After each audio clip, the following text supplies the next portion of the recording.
মানুষ নিজেই নিজের ভাগ্য নির্মাণ করে, তাই উদ্যম নিয়ে এগিয়ে যেতে হবে। ঘুমিয়ে থাকলে চলবে না, তবেই জীবনে সাফল্য আসবে। এই প্রসঙ্গে নিয়ে একটি অসাধারণ গল্প আজকে আমি তোমাদের কাছে শেয়ার করছি। চ্যানেলে যারা নতুন আছে এবং নতুন যারা আমার গল্প শুনছো, গল্পটি শোনার পরে প্লিজ একটি সাবস্ক্রাইব করতে ভুলবে না এবং অবশ্যই ভালো লাগলে লাইক দিয়ে কমেন্ট দিয়ে আমার পাশে থাকবে। অনিন্দ ছিল বাবা মায়ের একটি মাত্র ছেলে এবং ছিল তার একটি দিদি। ছোটবেলা থেকে তারা পিঠাপিঠি ছিল, একসাথে বড় হয়েছে। তারপরে বড় হওয়ার পরে একদিন তার দিদির বিয়ে হয়ে গেল এবং তারও আস্তে আস্তে বয়স বাড়তে লাগলো। কিন্তু অনিন্দ ছিল ভীষণ অলস। সে সারাদিন একটু শুয়ে থাকতে খুব ভালোবাসত। বয়সের সাথে সাথে, সময়ের সাথে সাথে সময়গুলো কিভাবে পার হয়ে গেল সে বুঝতেই পারলো না। তার বাবা মা মাঝে মাঝে খুব রেগে যায়। একটু দাড়ি কাটার জন্য সে তার মায়ের কাছে হাত পাতে। আর ওর বন্ধু বান্ধব যারা ছিল তারা কিন্তু যে কোনো কাজে ঢুকে গিয়েছে।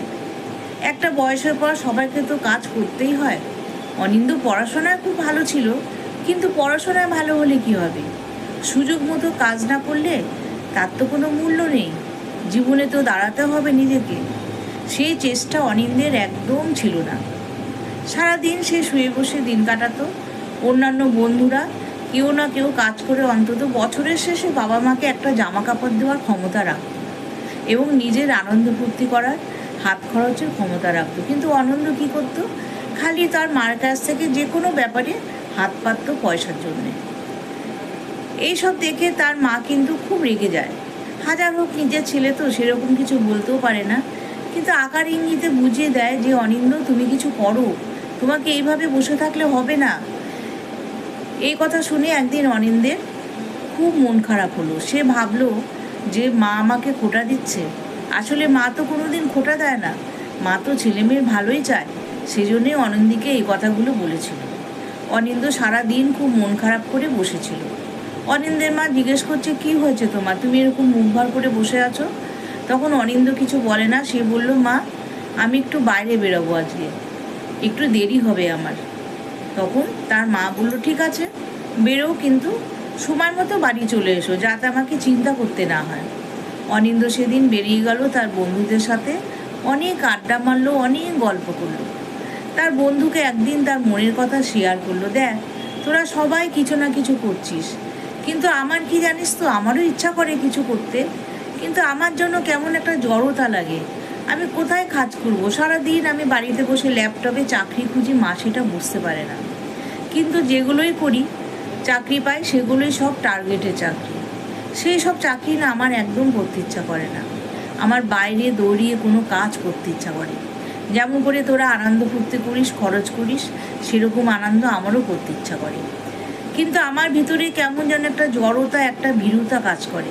আমি কি করব, আমি কিচ্ছু বুঝে উঠতে পারি না। তখন তার বন্ধুরা তাকে পরামর্শ দেয় যে, দেখ সত্যি বলছিস, তোর মধ্যে আমরাও এটা খেয়াল করছি, আমরা বলা বলি করি যে সবাই আমরা কিছু করিস, অথচ তুই হাত খরচে টাকাটাও জোগাড় করতে পারছিস না। তখন এক বন্ধু বলে ওঠে যে, শোন, তোর মনে একটু আত্মবিশ্বাসের দরকার। তোর মনে হয় আত্মবিশ্বাসটা মন থেকে একেবারেই চলে গেছে। এক কাজ করবি, আমার মায়ের এক গুরুদেব আছে, সেখানে যাবি? তখন অনিন্দ বলে, হ্যাঁ যাবো, চল না দেখি উনি কী বলেন। তখন তাকে সেই মায়ের গুরুদেবের কাছে সেই বন্ধুটা একদিন নিয়ে গেল। নিয়ে যাওয়ার পরে সেখানে গিয়ে সে দেখলো যে প্রচুর ভক্ত তার কাছে বসে আছে। মায়ের গুরুদেব নানান জনকে নানান রকম সদুপদেশ দিচ্ছে। তখন সবার শেষে সেই অনিন্দ বলল যে, গুরুদেব আমি আপনার কাছে যে জন্য এসেছি, আমার এই সমস্যার একটু সমাধান করুন। গুরুদেব বলছে, বলো তোমার কি সমস্যা? তখন অনিন্দ তার সমস্ত কথা খুলে বলল। তখন গুরুদেব যে কথাগুলো বললেন তাতে তার চোখ খুলে গেল। গুরুদেব বললেন, দেখো, ভাগ্য কিন্তু মানুষই নিজের নিজের ভাগ্য তৈরি করে। নিজের বাড়ির রচনা কিন্তু নিজেই করে। কেউ কিন্তু ভগবান কি ভাগ্য এসে কিন্তু কেউ কারুর বাড়ি করে দেন না। এটা নিজেকেই করতে হবে। আত্মবিশ্বাস আর অনুভব যার মধ্যে আছে সে কিন্তু নিজেই বেরিয়ে পড়বে নিজের ভাগ্য তৈরি করার জন্যে। মানুষ জানেই না তার কত দূর তার বিশ্বাস আছে, তার মধ্যে কি লুকিয়ে আছে মানুষ সেটা জানেই না। মানুষ যেদিন বুঝতে পারবে তার মধ্যে প্রচুর আত্মবিশ্বাস, প্রচুর জেদ লুকিয়ে আছে, তখন কিন্তু মানুষ দৌড়বে কাজের খোঁজে এবং সমস্ত প্রতিকূলতাকে সে ভেঙে দেবে। আর ভেঙে দেবে সে জড়তার প্রাচীর, সেই সীমানাকে ভেঙে সে বেরিয়ে যাবে কাজের জন্যে। নতুন উদ্যমে সে কাজ শুরু করবে। কখনো সে ভাববে না যে আমার আগের জীবনে কী ছিল। আর ঘুমিয়ে থাকলে চলবে না, তোমাকে জেগে উঠতে হবে। জেগে উঠে তোমাকে সারা পৃথিবী ঘুরতে হবে। তোমাকে দেখো সারা পৃথিবীর মানুষ কিভাবে দৌড়চ্ছে, প্রত্যেকে কাজের জন্যে, পেটের জন্যে। তোমাকেও সেভাবে করতে হবে। তুমি ভেঙে ফেলো তোমার জড়তার পাঁচিল। এই পাঁচিলকে তুমি যতদিন না ভাঙতে পারবে ততদিন তুমি নতুন উদ্যমে কাজও করতে পারবে না। যেদিন থেকে তুমি বুঝবে যে তোমার জড়তার পাঁচিল ভেঙে গেছে, সেদিন থেকে কিন্তু তুমি নতুন উদ্যমে কাজ শুরু করবে। এই কথা শুনে অনিন্দ খুব খুশি হলো এবং তার চোখে মুখে আত্মবিশ্বাসের ছাপ দেখা দিল। অনিন্দ তখন বলল যে গুরুদেব, আমি বাড়িতে বসে প্রচুর চেষ্টা করছি, কিন্তু আমার মধ্যে একটা সব সময় আতঙ্ক, সব সময় ভয় যে আমি কোথায় যাব, কাকে কাজের কথা বলবো।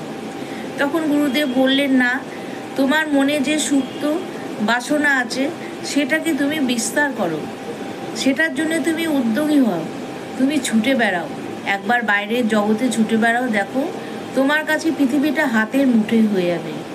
তুমি জানোই না তোমার মধ্যে কি আছে, সেটা প্রসারিত করো, তবে তুমি এগিয়ে যেতে পারবে সাফল্যের পথে। এই জীবন যুদ্ধে মানুষ কেউ কিন্তু বসে নেই, প্রত্যেকে কিন্তু লড়ে যাচ্ছে। তার জন্যে বলছি, তুমি নিজেকে আত্মবিশ্বাসী করে নতুন কাজে উদ্যোগী হও এবং পৃথিবীর বাইরে তুমি বেরিয়ে যাও, ঘরের বাইরে তুমি বেরিয়ে যাও। দেখো পৃথিবীটা কত সুন্দর। তুমি তখন অনেক কাজের সন্ধান পাবে। তোমার কোনো কিছু ভীরুতা তোমার কাছে প্রশ্রয় পাবে না। সব কিছুকে তুমি ভেদ করে তুমি এগিয়ে যাবে। এই কথা শুনে আনন্দ সেদিন থেকেই প্রাণে জল পেল এবং সে প্রচুর সাহস নিয়ে বাড়িতে ফিরে এলো এবং মাকে বলল যে মা, আজকে আমার মনটা ভীষণ ভালো লাগছে। তখন তার মা বলল, কেন তোমার মন আজকে ভালো লাগছে? তখন সেও তার মাকে সমস্ত কথা খুলে বলল যে জানো, আজকে আমি আমার বন্ধুর সাথে এরকম গুরুদেবের কাছে গিয়ে সমস্ত শুনলাম। সত্যি তো, আমার মধ্যে যে ভীরুতা, যে ভয় কাজ করছে, সেটাই কিন্তু আমার কাজ না করার মূল ওষুধ। কিন্তু আমি যদি ঠিকমতো কাজ করি, যদি আমি বেরিয়ে যাই, দেখো আমার মধ্যে সমস্ত জড়তা যা কিছু আছে সব ভেঙে যাবে। তার মাও তাকে সমানভাবে উৎসাহ দিল। এই কথাটাই তো আমি তোমাকে বলতে চাই বাবু, তুমি বেরিয়ে যাও। দেখো না তুমি পৃথিবীতে খোঁজো, কত লোক কত কাজের জন্য দৌড়াচ্ছে, কেউ কি বসে আছে? তুমি যাও, তুমি বেরিয়ে পড়ো। এই কথা শুনে অনিন্দ খুব সাহস পেল এবং সে সেদিন থেকে বেরিয়ে গেল কাজের খোঁজে। এবং সেই যে বেরোলো, সে একটা দিনও বসে থাকেনি।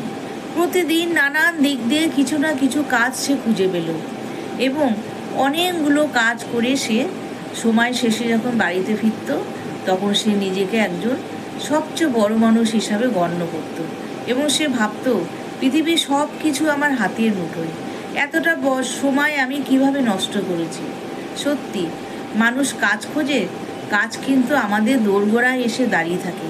সেই কাজকে যদি আমরা সম্মান না দিই, তাহলে কাজ কি করে আসবে আমাদের কাছে? এবং আমাকে নতুন উদ্যমে এগিয়ে যেতে হবে, তবেই তো আমি সফলতা লাভ করব। এবং সত্যি অনিন্দ একদিন বিশাল সফলতা লাভ করেছিল। তাহলে বন্ধুরা, আমরা যদি সবসময় ভীরু কাপুরুষ হয়ে থাকি, আমরা যদি নিজেকে ভাবি যে আমার দ্বারা কিছু হবে না, কিন্তু সব সময় ভাবতে হবে আমার মধ্যে যা আছে তা অনেকের মধ্যে নেই।